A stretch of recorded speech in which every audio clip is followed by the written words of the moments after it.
Brokerage હાઉસીસના reports પર અને details સાથે જોડાયા છે સહયોગી તૃપ્તિ કપૂરિયા. તૃપ્તિ, ગુડ મોર્નિંગ અગેન. કયા સ્ટોક્સ કયા સેક્ટર્સ આવી રહ્યા છે બ્રોકરેજ હાઉસીસના રડાર પર? ચાલીએ હું 3 બ્રોકરેજ લાવી છું. શરૂઆત આપણે JSW સિમેન્ટથી કરશું. ખૂબ જ પોઝિટિવ રિપોર્ટ છે જેફરીસ તરફથી. બાય રેટિંગ સાથે તેમણે અહીંયા કવરેજ શરૂ કર્યું છે. લક્ષ્યાંક 170 રૂપિયા પ્રતિ શેર કર્યા છે.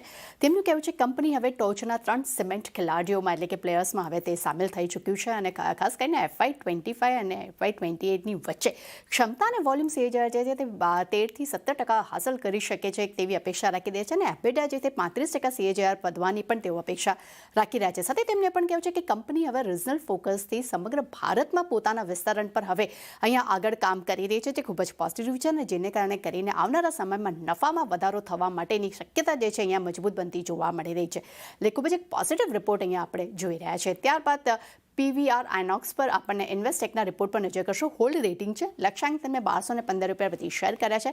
અહીંયા તેમનું કહેવું છે કે FY26માં મજબૂત બોક્સ ઓફિસથી કંપનીને અહીંયા સારો એવો ફાયદો થવાની તેઓ અપેક્ષા રાખી રહ્યા છે અને ખાસ કરીને H1માં રેવન્યુ ગ્રોથ જે છે તે લગભગ 19% રહેવાના અનુમાન છે. પરંતુ સાથે તેમણે પણ વાત કરી છે કે મોટા ટાઇટલ્સના નબળા પ્રદર્શન છતાં પણ Q2માં કંપનીનું પ્રદર્શન જે છે તે મજબૂત રહી શકે છે અને મધ્યગાળામાં જે કાનૂની અને રેગ્યુલેટરી જે અવરોધો છે તેની અહીંયા અસર જે છે તે ઓછી જોવા મળી શકે છે અને FY26ના પરિણામ સારા રહેવાના અનુમાનની સાથે તેમને અહીંયા હોલ્ડ રેટિંગ તેમને યથાવત રાખ્યું છે. એટલે થોડુંક પોઝિટિવ આપણે રિપોર્ટ કહી શકાય. અને ત્યારબાદ હોટલ્સ કંપનીઓ પર ઇન્વેસ્ટેકનો રિપોર્ટ છે. અહીંયા ખાસ કરીને તેમને સેલેટ હોટલ્સ માટે તેમને બાય રેટિંગ્સ રાખ્યા છે. લક્ષ્યાંક તેમને 985 રૂપિયા પ્રતિ શેર કર્યા છે. ખાસ કરીને હોટલ માટે તેમનું કહેવું છે કે વાર્ષિક ધોરણે 151% ગ્રોથ તેઓ રાખી રહ્યા છે, જેની અપેક્ષા તેઓ રાખી રહ્યા છે કે રેસિડેન્શિયલ સેલ્સ અને અધિગ્રહણને કારણે એક સપોર્ટ જે છે તે આ કંપનીને મળી શકે છે. ઇન્ડિયન હોટલ્સ માટે હોલ્ડ રેટિંગ છે. લક્ષ્યાંક 804 રૂપિયા પ્રતિ શેર કર્યા છે. લેમન ટ્રી માટે બાય રેટિંગ્સ છે. લક્ષ્યાંક તેમને 176 રૂપિયા પ્રતિ શેર રાખ્યા છે. તેમનું કહેવું છે કે બંને જ હોટલ્સ જે છે તેનો અર્નિંગ ગ્રોથ જે છે 15 થી 12% વાર્ષિક ધોરણે રહી શકે છે.